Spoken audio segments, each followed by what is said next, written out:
Hello, എല്ലാവർക്കും നമ്മളുടെ future സ്റ്റോറീസിൻ്റെ പുതിയൊരു വീഡിയോയിലേക്ക് സ്വാഗതം. നമ്മൾ കുറച്ച് നാൾ നമ്മളുടെ തന്നെ മറ്റൊരു ചാനലായ ട്രെൻഡിങ് ഫാമിലി എന്ന ചാനലിൽ ഹെൽത്ത് ഇൻഷുറൻസ് റിലേറ്റഡ് ആയിട്ടുള്ളൊരു വീഡിയോ ഇട്ടിരുന്നു. അപ്പം ആ വീഡിയോ ഇട്ടതിൻ്റെ അടിസ്ഥാനത്തിൽ ഒരുപാട് പേര് ആ വീഡിയോ കണ്ടതിന് ശേഷം നമ്മളോട് തന്നെ എങ്ങനെയാണ് ഹെൽത്ത് ഇൻഷുറൻസ് എടുക്കുന്നത്, നല്ല ഏജൻ്റ് ആരാണ്, ഏത് പ്ലാനാണ് നമ്മളെടുത്തത്, ക്ലെയിം കിട്ടിയതിനെക്കുറിച്ച് തുടങ്ങിയ കാര്യങ്ങളെല്ലാം തന്നെ ചോദിച്ച് മനസ്സിലാക്കിയിരുന്നു. അങ്ങനെ നമ്മൾ അവർക്ക് നമ്മുടെ നമ്പർ ഷെയർ ചെയ്യുകയും നമ്മളെടുത്ത രീതിയിൽ തന്നെ അവർക്ക് ഹെൽത്ത് ഇൻഷുറൻസ് എടുക്കാൻ ഹെൽപ്പ് ചെയ്യുകയൊക്കെ ചെയ്തിരുന്നു. അതിനുശേഷം ആ വീഡിയോ ഒരുപാട് പേരിലേക്ക് എത്തുകയും അങ്ങനെ ഒരു 100-ൽ പുറത്ത് ആൾക്കാരോളം നമ്മുടെ കയ്യിൽ നിന്ന് ഹെൽത്ത് ഇൻഷുറൻസ് എടുത്തിരുന്നു. അതിനുശേഷം അതിൽ ഒരുപാട് പേർക്ക് ഈ വർഷം തന്നെ ക്ലെയിം വരികയൊക്കെ ചെയ്തിരുന്നു. ഏകദേശം 25 ലക്ഷത്തിൽ പുറത്ത് രൂപയോളം അവർക്ക് ക്ലെയിമായിട്ട് ലഭിക്കുകയുണ്ടായി. അപ്പം അതിനെക്കുറിച്ചുള്ളൊരു വീഡിയോ ആണ് ഇന്നിവിടെ പങ്കുവയ്ക്കുന്നത്. അതായത് അവർ ഏത് പ്ലാനാണ് എടുത്തത്, ഏത് വഴിയാണ് എടുത്തത്, അതുപോലെ തന്നെ അവർക്ക് എന്തെല്ലാം അസുഖങ്ങൾക്ക് ക്ലെയിം കിട്ടി, എന്തൊക്കെ ഡീറ്റെയിൽസ് കൊടുത്തിരുന്നു, ഏത് പ്ലാനാണ് ഏറ്റവും നല്ലത് തുടങ്ങിയ കുറേ വിവരങ്ങളാണ് ഈ വീഡിയോയിലൂടെ പറയുന്നത്. അപ്പോൾ അവർക്ക് ക്ലെയിം കിട്ടിയ സമയത്ത് ക്ലെയിം അപ്രൂവൽ ലെറ്റർ തുടങ്ങിയ കാര്യങ്ങളൊക്കെ ഈ വീഡിയോയിൽ പങ്കുവെക്കുന്നുണ്ട്. അപ്പം ഓരോരുത്തരുടെയും ക്ലെയിം റിപ്പോർട്ട് കാര്യങ്ങളെല്ലാം ഇന്നത്തെ വീഡിയോയിലൂടെ പങ്കുവെക്കാം. അപ്പം അതുപോലെ തന്നെ ആർക്കെങ്കിലും ഒരു ഹെൽത്ത് ഇൻഷുറൻസ് എടുക്കാൻ ആഗ്രഹിക്കുന്നുണ്ടെങ്കിൽ ഈ സ്ക്രീനിൽ കാണുന്ന നമ്പറിൽ കോൺടാക്റ്റ് ചെയ്താൽ നിങ്ങൾക്ക് നമ്മളോട്ട് കോൺടാക്റ്റ് ചെയ്യാൻ പറ്റും. അങ്ങനെ നിങ്ങൾക്ക് നല്ലൊരു ഹെൽത്ത് ഇൻഷുറൻസ് എടുക്കാൻ നമ്മൾ ഹെൽപ്പ് ചെയ്യുന്നതായിരിക്കും. അപ്പം നമുക്ക് നേരെ വീഡിയോയിലോട്ട് കിടക്കാം. ഹലോ, അപ്പം നമ്മുടെ വീഡിയോയിൽ പറഞ്ഞതുപോലെ തന്നെ നമ്മൾ മുമ്പിട്ട വീഡിയോയുടെ അടിസ്ഥാനത്തിൽ കുറേ ആൾക്കാർ നമ്മളുടെ ഇതിൻ്റെ ഇൻഷുറൻസ് എടുക്കുകയും നിവാബൂപ്പാട് ഇൻഷുറൻസ് എടുക്കുകയും അവരിൽ തന്നെ കുറേ ആൾക്കാർക്ക് ഈ വർഷത്തിൽ തന്നെ ക്ലെയിം വരികയൊക്കെ ചെയ്തിട്ടുണ്ടായിരുന്നു.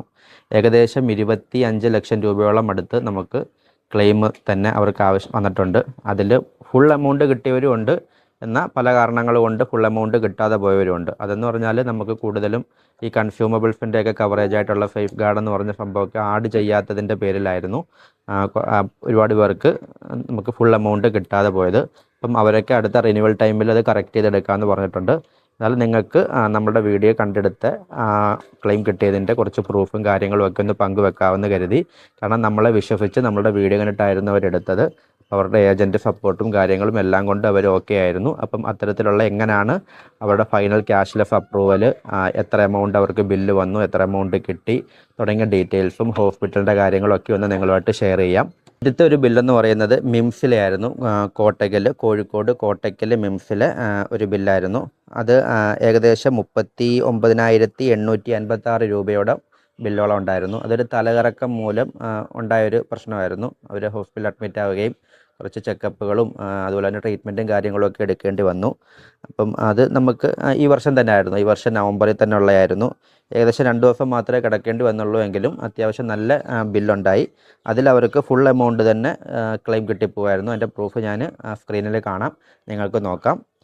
രണ്ടാമത്തേന്ന് പറഞ്ഞാൽ അതേ ഹോസ്പിറ്റലിൽ തന്നെയുള്ളൊരു ഇത് തന്നെയായിരുന്നു, മിംസിൽ തന്നെയുള്ളതാണ്. കാലിക്കട്ട് മിംസിൽ തന്നെയുള്ളൊരു പ്രശ്നം തന്നെയായിരുന്നു. അതെന്ന് പറഞ്ഞാൽ ഒരു ബില്ല് വന്നത് ഏകദേശം 60,960 61 രൂപയോളം അടുത്ത് ബില്ല് എമൗണ്ട് വന്നു. പക്ഷേ അതും ഫുൾ എമൗണ്ട് തന്നെ നമുക്ക് കൺസ്യൂമബിൾസിൻ്റെ കവറേജും എല്ലാം ഉൾപ്പെടെ തന്നെ ഫുൾ എമൗണ്ട് കിട്ടി. അത് ഏകദേശം 3 ദിവസമാണ് കിടന്നത്. അത് ഈ വർഷം ഒക്ടോബറിലായിരുന്നു. അതും ഫുൾ എമൗണ്ട് കിട്ടിപ്പോയത് തന്നെയാണ്. അതിൻ്റെയും പ്രൂഫ് സ്ക്രീനിൽ കാണാം നിങ്ങൾക്ക്.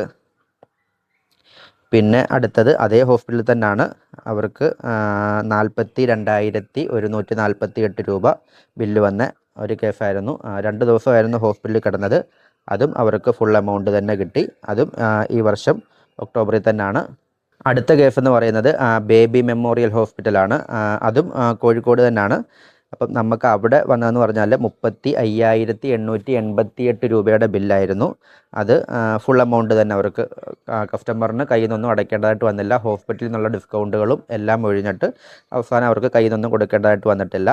അവർക്കും ശ്വാസകോശ സംബന്ധമായ അസുഖത്തിൻ്റെ പേരിൽ അഡ്മിറ്റ് ആയതായിരുന്നു. ഏകദേശം 3 ദിവസം മാത്രമേ കിടന്നുള്ളൂ, എന്നാലും ബില്ല് ഇത്ര എമൗണ്ട് വന്നിരുന്നു. അടുത്തതെന്ന് വെച്ചാൽ മുമ്പ് പറഞ്ഞ പോലെ മിംസിൽ തന്നെ ആയിരുന്നു, കോട്ടയ്ക്കൽ മിംസിൽ തന്നെ ആയിരുന്നു. ഇതെന്ന് പറഞ്ഞാൽ നമുക്ക് മുട്ടുമാറ്റിവെക്കൽ, 2 മുട്ടും മാറ്റി വെക്കുന്നതിൻ്റെ ഒരു സർജറി ആയിരുന്നു. വലിയൊരു എമൗണ്ട് വരുന്നത് ഏകദേശം 5 ലക്ഷത്തിൽ പുറത്ത് 5,30,000 എമൗണ്ട് വരുന്നൊരു സർജറി ആയിരുന്നു. ഇത് കസ്റ്റമറുടെ നമുക്ക് സം ഇൻഷേർഡ് എന്ന് പറയുന്നത് 5 ലക്ഷമായിരുന്നു. അവർക്ക് ടോട്ടൽ 5 ലക്ഷം രൂപ കയ്യിൽ നിന്നായി. ബാക്കി എമൗണ്ട് ഏകദേശം 29,571 രൂപ അവർക്ക് കയ്യിൽ നിന്ന് അടയ്ക്കേണ്ടതായിട്ട് വന്നിരുന്നു. അപ്പോൾ ഇതേ കസ്റ്റമറിന് മറ്റ് പ്രശ്നങ്ങളും കൂടെ ആയിട്ട് ഹോസ്പിറ്റൽ അഡ്മിറ്റ് ആയിട്ടുണ്ട്. ഇതിന് മുമ്പ് തന്നെ ഹാർട്ട് പ്രോബ്ലം ഒക്കെ ആയിട്ട് സർജറിയും കാര്യങ്ങളും ഒക്കെ വേണ്ടി വന്നിട്ടുണ്ട്. ആ സമയത്ത് അവർക്ക് നമ്മുടെ പോളിസിയിൽ പറയുന്നുണ്ടല്ലോ റീഅഷ്യൂർ, അതായത് വീണ്ടും വീണ്ടും അഡ്മിറ്റ് ആകുമ്പോൾ നമുക്ക് കവറേജ് കിട്ടുമെന്ന് പറയുന്നത് പോലെ തന്നെ അവർക്ക് മുൻപുള്ള എല്ലാ പ്രശ്നങ്ങൾക്കും ഫുൾ എമൗണ്ട് തന്നെ കിട്ടിയവർ പോയവരാണ്. അത് അടുത്തതെന്ന് പറയുന്നത് ഇവിടെ പത്തനംതിട്ടയിലെ ബിലി വൈഫ് ചർച്ചിലുള്ളൊരു കേസായിരുന്നു. അതൊരു ചെറിയ കുട്ടിയായിരുന്നു. അവർക്ക് 21,127 ആയിരുന്നു ബില്ല്. ഇതൊരു ന്യൂമോണിയ പോലുള്ളൊരു കേസുമായിട്ട് ബന്ധപ്പെട്ട് അഡ്മിറ്റ് ആയതായിരുന്നു. 4 ദിവസമാണ് ഹോസ്പിറ്റലിൽ കിടന്നത്. അവർക്ക് കിട്ടിയത് 16,546 രൂപയാണ് കിട്ടിയത്. പോയിട്ട് 3,100 രൂപയോളം കയ്യിൽ നിന്ന് അടയ്ക്കേണ്ടതായിട്ട് വന്നു. ഇതെന്ന് വെച്ചാൽ ഇവർ കൺസ്യൂമബിൾസിൻ്റെ കവറേജ് ഓപ്റ്റ് ചെയ്യാത്തൊരു കസ്റ്റമർ ആയിരുന്നു. അവർ ഇതേ കേസായിട്ട് 2-3 തവണയോളം ഹോസ്പിറ്റലിൽ അഡ്മിറ്റ് ആയിട്ടുണ്ട്. ആ സമയത്തെല്ലാം തന്നെ അവർക്ക് ഇത്തരത്തിൽ കൺസ്യൂമബിൾസിൻ്റെ കവറേജ് കയ്യിൽ നിന്ന് അടയ്ക്കേണ്ടതായിട്ട് വന്നു. പിന്നെ ഉള്ളൊരു ഇതെന്ന് പറഞ്ഞാൽ മെയ്ത്ര ഹോസ്പിറ്റലാണ്. അവിടെ നിന്ന് വെച്ചാൽ നമുക്ക് ഏകദേശം 9,14,000 രൂപയോളം ബില്ല് വന്നൊരു കേസാണ്. കസ്റ്റമറിൻ്റെ കയ്യിൽ നിന്ന് ഒന്നും അടയ്ക്കേണ്ടതായിട്ട് വന്നിട്ടില്ല. അവർക്ക് ഹോസ്പിറ്റലിൽ നിന്നുള്ള പ്രൊവൈഡർ ഡിസ്കൗണ്ടും എല്ലാം കഴിഞ്ഞിട്ട് അവർക്ക് ഫുൾ എമൗണ്ട് ക്ലെയിം കിട്ടി. കയ്യിൽ നിന്ന് ഒന്നും ആവാതെ തന്നെ അവർക്ക് ഇറങ്ങാൻ പറ്റി. ഏകദേശം 20 ദിവസത്തോളം അഡ്മിറ്റായ ഒരു മേജർ കേസായിരുന്നു. അത് ഒരു പരുമലയിൽ saint Gregorios medical mission hospital, Parumala hospital എന്ന് പറയും. ഇതേ ഹോസ്പിറ്റലിൽ ഒരു 2 ദിവസത്തെ സ്റ്റേ ആയിരുന്നു. അവർക്ക് ഡയേറിയ പോലുള്ള സംഭവങ്ങൾ, ഡയേറിയ അതുപോലെ ഗ്യാസ്ട്രോ പ്രശ്നങ്ങളെല്ലാം കാരണം ഹോസ്പിറ്റലിൽ 2 ദിവസത്തെ അഡ്മിഷൻ ആയിരുന്നു. അവർക്ക് ബില്ല് വന്നത് 17,181 രൂപയോളം ബില്ല് വന്നു. അവർക്കും ഫുൾ എമൗണ്ട്, അവർ കൺസ്യൂമബിൾസിൻ്റെ കവറേജും എല്ലാം അവർക്ക് കിട്ടി. ഫുൾ എമൗണ്ട് ക്ലെയിം കിട്ടി. അങ്ങനത്തെ ഒരു കേസായിരുന്നു അവിടെ. പിന്നുള്ളത് ഒന്ന് അപ്പോളോ ഹോസ്പിറ്റലായിരുന്നു. അവിടെ നമുക്ക് ബില്ല് വന്നതെന്ന് പറഞ്ഞാൽ ഏകദേശം 49,900, ഏകദേശം 50,000 രൂപ അടുത്ത് ബില്ല് വന്നിരുന്നു. അവർക്കും ഫുൾ എമൗണ്ട് കവറേജ് ആയിരുന്നു. 4 ദിവസത്തെ ഹോസ്പിറ്റലിൽ കിടന്നൊരു കേസായിരുന്നു. ഫുൾ എമൗണ്ട് തന്നെ അവർക്ക് കിട്ടി. പിന്നുള്ളത് നമുക്ക് മൂവാറ്റുപുര നിർമ്മല ഹോസ്പിറ്റലിലായിരുന്നു. അത് ഏകദേശം 6 ദിവസത്തോളം സ്റ്റേ ഉണ്ടായിരുന്നു. അതും പനിയായിരുന്നു. അപ്പം ഏകദേശം 19,561 രൂപയോളം ബില്ല് വന്നു. അവർക്കും ഫുൾ എമൗണ്ട് ക്ലെയിം കിട്ടി. 1 രൂപ പോലും കയ്യിൽ നിന്ന് അടയ്ക്കേണ്ടതായിട്ട് വന്നിട്ടില്ല. പിന്നുള്ളത് ഞാൻ മുമ്പ് പറഞ്ഞൊരു കേസ് തന്നെയായിരുന്നു ബിലി വൈഫ് ചർച്ചിൽ. 2-3 തവണത്തോളം അവർ ഹോസ്പിറ്റലിൽ അഡ്മിറ്റായി. അവർക്ക് വന്ന വേറൊരു ബില്ലെന്ന് പറയുന്നത് 44,000 രൂപയായിരുന്നു. ഏകദേശം 5 ദിവസത്തോളം അവർ ഹോസ്പിറ്റലിൽ അഡ്മിറ്റായി. അവർക്ക് 38,106 രൂപയാണ് ക്ലെയിം കിട്ടിയത്. ബാക്കി 2,072 രൂപയോളം കയ്യിൽ നിന്ന് അടയ്ക്കേണ്ടി വന്നു. അത് കൺസ്യൂമബിൾസിൻ്റെ കവറേജ് ഓപ്റ്റ് ചെയ്യാത്തത് കൊണ്ട് സംഭവിച്ചതാണ്. ഇത് ഞാൻ മുമ്പ് പറഞ്ഞൊരു കേസ് തന്നെയാണ് മിംസിൽ. അത് ഞാൻ പറഞ്ഞിരുന്നു, ഒരു മുട്ടുമാറ്റി വെക്കലിൻ്റെ അവർക്ക് നേരത്തെ ഹാർട്ടിൻ്റെ തന്നെ ഒരു സർജറിയും കാര്യങ്ങളും വേണ്ടി വന്നിരുന്നു എന്ന്. അത് ഏകദേശം 3 ദിവസത്തോളം സ്റ്റേ വന്നൊരു കേസായിരുന്നു. 1,44,587 രൂപയായിരുന്നു ബില്ല്. ഫുൾ എമൗണ്ട് അവർക്ക് അതിനകത്ത് ക്ലെയിം കിട്ടി. അവർക്ക് അവർക്ക് കൂടുതൽ ചിലവ് വരുന്നത് പ്രീ ആൻഡ് പോസ്റ്റ് ഹോസ്പിറ്റലൈസേഷനാണ്. അതായത് ഓരോ മാസം അവർക്ക് ഏകദേശം 15,000 മരുന്ന് വാങ്ങിക്കുന്നുണ്ട്. അപ്പം അതെല്ലാം നമ്മളുടെ പോളിസിക്കകത്ത് ഉൾപ്പെടുത്തി അവർക്ക് റീഇംബേഴ്സ് ആയിട്ട് ക്യാഷ് കിട്ടുന്നുണ്ട് അവർക്ക് അക്കൗണ്ടിലേക്ക്. പിന്നെ വന്നത് ഒരെണ്ണമെന്ന് പറഞ്ഞത് അപ്പോളോ അറ്റ്ലസ് ഹോസ്പിറ്റൽ തന്നെയായിരുന്നു, കറുകുറ്റിയിൽ, എറണാകുളം. അവിടെ ഏകദേശം 98,497 രൂപ, 99,000 ബില്ലുണ്ടായിരുന്നു. അതും ഇവരൊരു പനി, ശ്വാസമുട്ടൽ സംബന്ധമായ കേസുകളായിട്ട് 7 ദിവസത്തോളം അഡ്മിറ്റായതാണ്. അവർക്കും ഫുൾ എമൗണ്ട് പ്രൊവൈഡർ ഡിസ്കൗണ്ടും എല്ലാം ഉൾപ്പെടെ ഫുൾ എമൗണ്ട് തന്നെ അവർക്ക് ക്ലെയിം കിട്ടി. ഇങ്ങനെ തുടങ്ങി ഏകദേശം 25 ലക്ഷം. ഇപ്പം നമ്മൾ വീഡിയോ എടുക്കുന്ന സമയമായപ്പോഴത്തേക്കും അത് ക്രോസ് ചെയ്തു.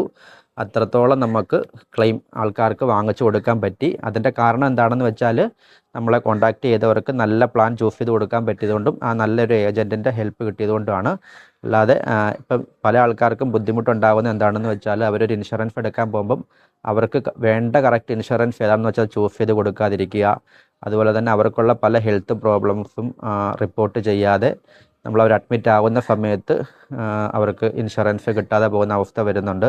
ഇപ്പം നമ്മളുടെ വീഡിയോ എടുത്തതിൽ തന്നെയും 1-2 പേർക്ക് ഹെൽത്ത് ഇൻഷുറൻസ് കിട്ടാതെ പോയ അവസ്ഥയുണ്ട്. അതായത് ക്ലെയിം ചെയ്ത സമയത്ത് കിട്ടാതെ പോയ അവസ്ഥയുണ്ട്. അതിലൊരു ഉദാഹരണം പറയാമെന്നുണ്ടെങ്കിൽ ഒരു കുട്ടിയുടെ കേസായിരുന്നു. അവർക്ക് ഏകദേശം ഒരു 8 മാസം പ്രായമുള്ളൊരു കുട്ടി ഒരു പനിയായിട്ട് ബന്ധപ്പെട്ട് അഡ്മിറ്റായ സമയത്ത് അവർക്ക് അത്യാവശ്യം ബില്ലും വന്നു. നമ്മളപ്പോൾ കിട്ടും എന്നുള്ള കാര്യത്തിൽ ഉറപ്പ് പറഞ്ഞിരുന്നതാണ്. പക്ഷേ ഫൈനൽ സെറ്റിൽമെൻറ്റ് വന്ന സമയത്ത് റിജക്ഷൻ ആവുന്ന സമയത്ത് ഇൻഷുറൻസ് ഫീന്ന് വന്ന മെയിലിനകത്ത് എഴുതിയിരിക്കുന്നത് ഇതേ കുട്ടി 2 മാസം പ്രായമുള്ളപ്പോൾ ഹോസ്പിറ്റലിൽ അഡ്മിറ്റ് ആയിട്ടുണ്ടെന്നും ആ സമയത്തുള്ള ട്രീറ്റ്മെൻറ്റ് കാര്യങ്ങൾ ഇൻഷുറൻസ് കമ്പനിയുമായിട്ട് പങ്കുവച്ചിട്ടില്ല എന്നുമാണ് അവർ പറഞ്ഞിരുന്നത്. അപ്പോൾ നമ്മൾ ആ കാര്യം നമ്മുടെ ഇൻഷുറൻസ് എടുത്ത ആളോട് കസ്റ്റമറിനോട് പറഞ്ഞു. അപ്പോൾ കസ്റ്റമർ ഫാദറായിരുന്നു നമുക്ക് ഇൻഷുറൻസ് എടുത്തത്. ഫാദർ NRI ആയിരുന്നു.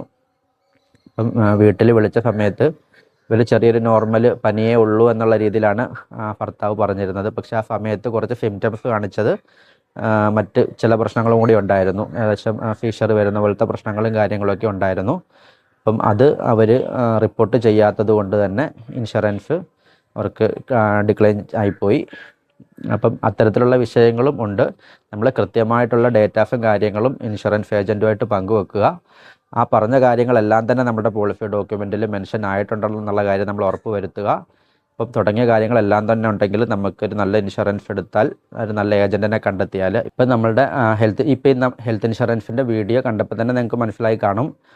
ഒരു ജില്ലയിലുള്ളവരല്ല നമ്മളുടെ കയ്യിൽ നിന്ന് ഇൻഷുറൻസ് എടുത്തേക്കുന്നത്. കേരളത്തിൻ്റെ പല ഭാഗത്തുള്ളവരും ഇൻഷുറൻസ് എടുത്തിട്ടുണ്ട്. അവർക്കൊക്കെ ക്ലെയിമിൻ്റെ ആവശ്യങ്ങൾ വന്നിട്ടുണ്ട്. അത് കാരണം എന്താണെന്ന് വെച്ചാൽ നമ്മളുടെ വീഡിയോ കണ്ട് നമ്മളൊരു വിശ്വസിച്ച് എടുത്തത് കൊണ്ടാണ്. പലരും തൊട്ടടുത്തുള്ള ഒരു ഏജൻറ്റിനെയാണ് പ്രിഫർ ചെയ്യുന്നതെങ്കിലും നമ്മുടെ വീഡിയോ കണ്ട് ഇഷ്ടപ്പെട്ടിട്ട് നമ്മളിലുള്ള വിശ്വാസം കൊണ്ടാണ് നമ്മളുടെ കയ്യിൽ നിന്ന് എടുത്തത്. അവർക്കെല്ലാം തന്നെ നല്ല രീതിയിൽ ക്ലെയിം വാങ്ങിച്ചു കൊടുക്കാൻ നമുക്ക് കഴിഞ്ഞിട്ടുണ്ട്. അപ്പം തുടർന്ന് അങ്ങനെ തന്നെ ആയിരിക്കും. അപ്പോൾ നിങ്ങൾ ആർക്കെങ്കിലും ഒരു ഇൻഷുറൻസ് എടുക്കാൻ ആഗ്രഹിക്കുന്നുണ്ടെങ്കിൽ നമുക്കിതുപോലെ നമ്മളെ കോൺടാക്റ്റ് ചെയ്യാം. നിങ്ങൾക്ക് പറ്റുന്ന ഏറ്റവും ബെസ്റ്റായിട്ടുള്ള ഇൻഷുറൻസ് ചൂസ് ചെയ്ത് നല്ല ഏജൻറ്റിൻ്റെ ഹെൽപ്പോട് കൂടി തന്നെ ഞങ്ങളുടെയും ഹെൽപ്പ് ഉണ്ടായിരിക്കും. അപ്പം നിങ്ങൾക്ക് ഇത്തരത്തിലെടുക്കാൻ താല്പര്യം ഉണ്ടെങ്കിൽ ഈ നമ്പറിൽ കോൺടാക്റ്റ് ചെയ്തിരുന്നാൽ മതി. അപ്പം നമുക്ക് വേറൊരു വീഡിയോയിൽ കാണാം. അതുവരെ എല്ലാവർക്കും ബൈ.